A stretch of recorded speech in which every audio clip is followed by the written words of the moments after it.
အေယာဝတီတိုင်းကဘုန်းတော်ကြီးတင်ပညာရေးကျောင်းလေးဟာကျွန်တော်အတွက်တော့လုပ်ငန်းငယ်တစ်ခုထပ်ပို့ပါတယ်။အဲ့ဒီကျောင်းလေးဟာကျွန်တော်ငယ်ငယ်ကပညာသင်ကြားခဲ့တဲ့နေရာလေးလည်းဖြစ်လို့နေပါတယ်။ဒီမှာပဲအခြေချဖို့ဆုံးဖြတ်ခဲ့တာအခုဆိုရင်17နှစ်တောင်ရှိခဲ့ပါပြီ။အစောပိုင်းကာလတွေမှာကျောင်းရဲ့အခြေအနေကဘတ်ဂျက်စနစ်လည်းမရှိကျောင်းသားမှတ်တမ်းတွေလည်းမရှိသလိုနောက်ဘက်အတွက်ဘာလုပ်မယ်ဆိုတဲ့အကျိုးတင်စီစဉ်မှုမျိုးလည်းမရှိခဲ့ပါဘူး။ကိုယ့်တပည့်တွေကျောင်းပြောင်းတဲ့အခါသူတို့အတွက်ခိုင်မာတဲ့မှတ်တမ်းထောက်ထားတွေပါသွားစီရမယ်ဆိုတဲ့အတွေးကကျွန်တော်ကိုအားမလျှော့တဲ့ကြိုးစားဖြစ်အောင်တွန်းအားပေးခဲ့တဲ့အထူးကအချက်ပါပဲ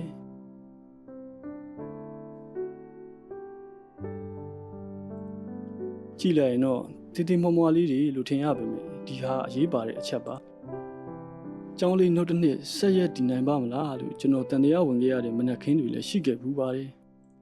စေတနာကောင်းအောင်တက်နေတော့မလုံလောက်ခဲ့ဘူးလေမြန်မာတီချာပလက်ဖောင်းကတဆင့်ကျောင်းတစ်ကျောင်းအတွက်တကယ်တမ်းဘာတွေလိုအပ်တယ်ဆိုတဲ့အမြင်သစ်တွေကျွန်တော်ရရှိခဲ့ပါပထမဆုံးကြုံတွေ့ရတဲ့ပြဿနာတွေကတော့စူညံတယ်နေပါဘူးအတန်းတိုင်းကအခန်းတစ်ခန်းထဲမှာပဲစုပြီးတင်နေရတာဟုတ်နေရာမရှိရင်ရှိတဲ့အရာတွေကိုပဲအသုံးချရပြီးနေရာတစ်ခုဖြစ်အောင်ဖန်တီးယူရမှာပေါ့စာတင်ကြားရတာပူပြီးအာရုံစိုက်လို့ရလာတယ်လို့ကလေးတွေအတွက်လည်းတင်လိုက်တဲ့မြတ်သင်ခန်းစာတွေကသူတို့ရင်ထဲမှာဆွေးမြေ့ကြံရစ်ခဲ့ပါတယ်ကျွန်တော်ကသူတို့တခါမှမမြင်ဘူးတဲ့အသစ်ဆန်းတစ်ခုခုကိုပြလိုက်တိုင်းသူတို့တွေဟာစိတ်ဝင်စားနေရှေ့ကိုတိုးပြီးအာရုံစိုက်လာကြပါတယ်ကိုတစ်ခုခုသင်ယူလိုက်တိုင်းအခြားသူတွေကိုလည်းပညာမျှဝေတယ်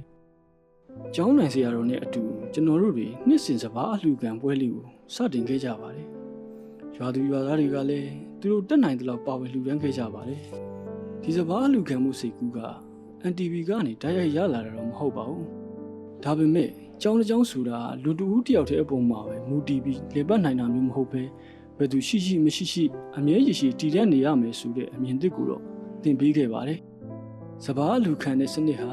ကျွန်တော်တို့ရဲ့အဲ့ဒီမိကုံအတွက်အဖြေပါပဲ။ကျွန်တော်တို့ဒါကိုဆရာဆရာမတွေရဲ့လစာနဲ့အထွေထွေသုံးစရိတ်တွေကိုကာမိအောင်စနစ်တကျစီမံခန့်ခွဲခဲ့ကြပါတယ်။ဒီနှစ်တစ်နှစ်တည်းအတွက်တင်မဟုတ်ပဲအောင်လာမယ့်နှစ်ပေါင်းများစွာအတွက်ပါရည်ရွယ်ပြီးလှုပ်ဆောင်ခဲ့တာပါ။အချိန်တို့ကြအောင်ဒီကျောင်းလေးဟာကျိုးစားအားထုတ်မှုတက်တက်နဲ့ပဲရပ်တည်ခဲ့ရတာပါအခုတော့အကျောင်းဟာလူအများရဲ့ကျိုးစားအားထုတ်မှုခိုင်မာတဲ့စနစ်ဖွဲ့စည်းပုံတွေနဲ့ရှင်းသန်နေပြီဖြစ်ပါတယ်